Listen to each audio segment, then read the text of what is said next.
A natureza é muito perfeita e dela nós tiramos diversas opções de tratamentos em saúde de forma geral e em saúde mental não é diferente. Se você está aqui nesse canal há mais tempo, já me viu falando sobre L-teanina, retirado do chá verde e do chá preto para quadros de ansiedade, foco e melhora de concentração. Já me viu falando sobre hipérico, a erva de São João, utilizada em quadros depressivos.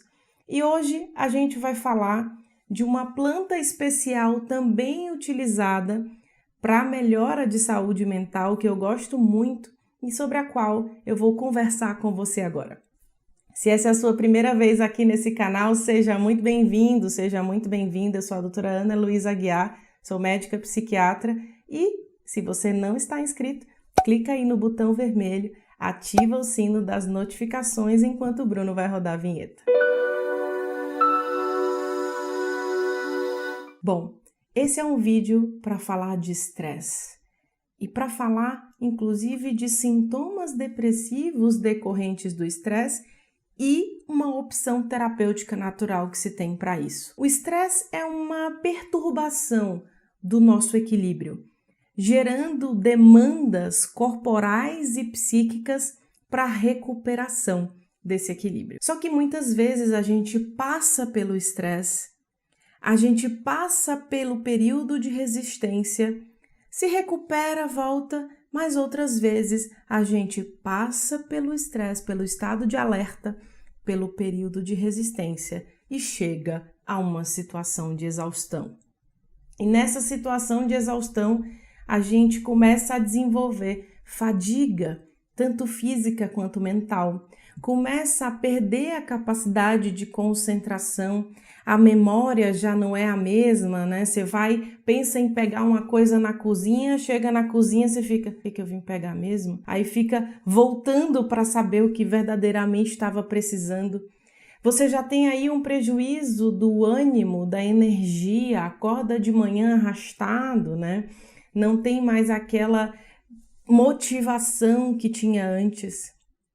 Começa a perceber que está desenvolvendo uma tristeza que antes você não tinha. E quando a gente apresenta isso, muitas vezes a gente está falando de um quadro de estresse crônico que pode gerar sintomas depressivos, inclusive resultar em desenvolvimento de um transtorno depressivo real, a depressão maior, o quadro clássico de depressão conhecido. Para essas situações, a gente precisa pensar em algo que recupere a capacidade energética desse corpo, que atue sobre melhora da produção das nossas catecolaminas, que é como a gente chama dopamina, noradrenalina, ali a produção na nossa adrenal, responsável por essa regulação, e ainda que nos gere um reajuste no corpo que inclusive começou a alterar a produção de citocinas inflamatórias, porque o processo de estresse faz com que você fique mais suscetível a doenças. E a gente precisa de algo que melhore isso. Uma planta chamada Rhodiola rosea, muito conhecida por alguns de vocês e desconhecida por outros, mas também tem um outro nome. Raiz de ouro, anotei aqui para não esquecer, e raiz do Ártico.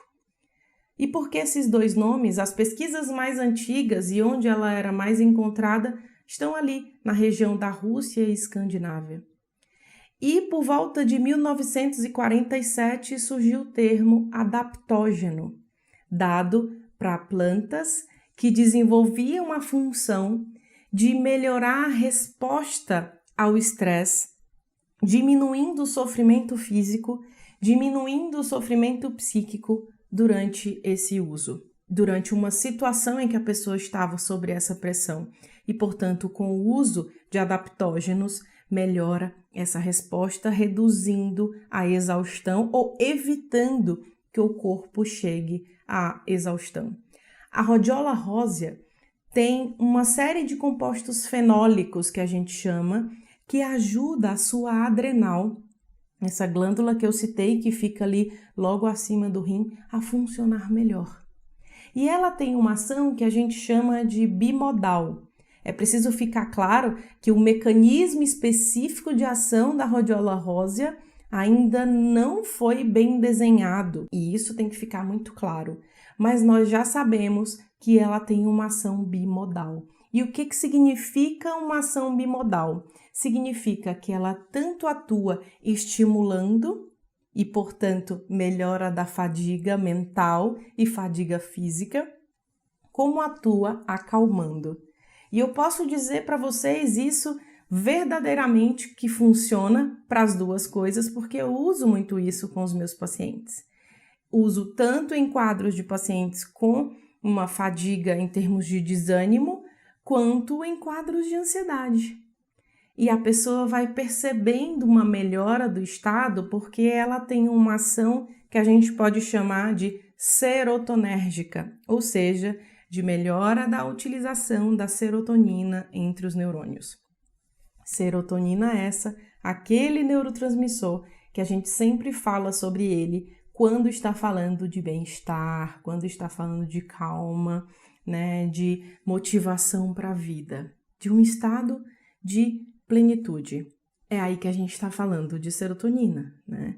Então, a Rhodiola rosea atua fazendo essa ação serotonérgica e melhorando essas funções que ficaram desajustadas em um processo de estresse. Mas em quadros depressivos ela também pode ser usada e tem sido usada, e eu quero deixar muito claro que ela não faz parte dos protocolos clássicos tradicionais da psiquiatria, tá?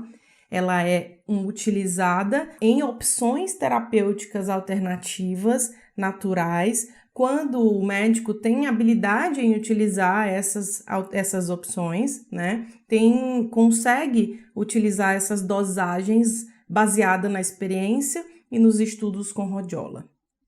Muitas vezes as pessoas pensam, opção natural para mim não vai funcionar, já tentei usar e não funcionou. Isso tudo tem a ver com o que é indicado para aquele quadro, tem a ver com a dose ideal para aquele quadro, porque muitas vezes o paciente não vai ver resultado em doses baixas quando ela é utilizada de forma isolada, né? Aliás, os meus pacientes em geral nunca utilizam de forma isolada, né? Usam combinado com outras coisas, ou quando utilizado de forma isolada, ela é utilizada em doses muito maiores, acima de 750 miligramas por dia a 1000 miligramas, que é uma dose atípica, né? Mas em depressão a gente usa doses maiores exatamente para a ação serotonérgica da planta, né? A gente sabe que não é porque uma coisa é natural que ela é indicada para todo mundo ou que ela pode ser utilizada sem nenhum tipo de efeito colateral. Algumas pessoas têm o mesmo sintoma com a rhodiola quando utilizam um antidepressivo clássico, como a náusea, a sensação de agitação, né? Ou mesmo dor de cabeça, lembrando que ela é um serotonérgico. Quem já viu o vídeo que eu tirei dúvida sobre fluoxetina e sobre sertralina no ano passado, tá até aqui, o Bruno vai botar o card. Eu expliquei por que dá, por exemplo, dor de barriga, que dá dor de cabeça, porque a gente está mexendo com os neurotransmissores. E eu gosto muito da ideia de usar coisas naturais, mas também tudo com muito cuidado e com muita orientação, porque existe realmente esse pensamento de que aquilo que é natural não interage com outras coisas ou não gera nenhum tipo de efeito colateral. Então, a rhodiola pode também gerar esse tipo de efeito colateral que eu citei para vocês, mas também ter uma ação extremamente terapêutica em quadros de fadiga e de estresse. Agora, por exemplo, nesse momento mundial, né, que a gente está vivendo, de muito estresse, muita pressão, as pessoas estão extremamente cansadas, né, elas estão em um estado de exaustão. A rhodiola tem sido uma ótima opção para melhorar desempenho, né? Desempenho psíquico, melhora da performance, mas num sentido de recuperação desse estado. Não é necessariamente no sentido de aumento de uma boa performance que já existe.